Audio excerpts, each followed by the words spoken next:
Hazánkban és a környező országok viszonylatában is nagy újdonságról számolhatunk be, hiszen megérkezett az első faültetőgép Magyarországra az Odyssey BT jóvoltából.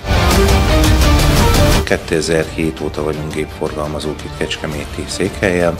Gyakorlatilag az elmúlt időszakban elsősorban mezőgazdasági gépértékesítéssel foglalkoztunk, viszont egy évvel ezelőtt újabb fordulat következett be a cég életébe. Elindult egy folyamat, ami teljesen új, Magyarországon még nem ismert, vagy kevesek által ismert technológia bevezetésére ad lehetőséget számunkra. Ez pedig a faültetés, mégpedig a nagy faültetés.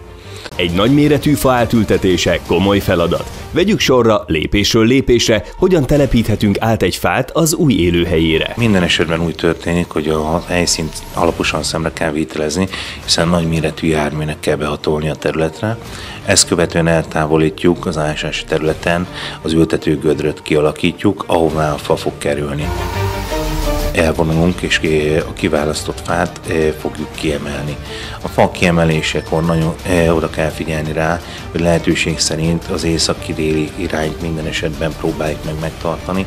Amennyiben ez nem lehetséges, nyilván ettől el lehet térni, de az ideális az lenne, hogyha az észak-déli irányt be tudnánk tartani. Majd a fát rögzítjük a gépjárműből, és a kívánt helyszínen szállítjuk.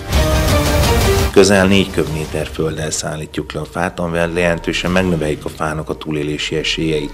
Nyilván ettől függetlenül a fának igen intenzív utógondozásra van szüksége, nem csak a lombozat, hanem a gyökérzónában is. Maga az eljárás, maga a technológia, a gép által végzendő műveleti sora nem vesz többet igénybe 2 óránál.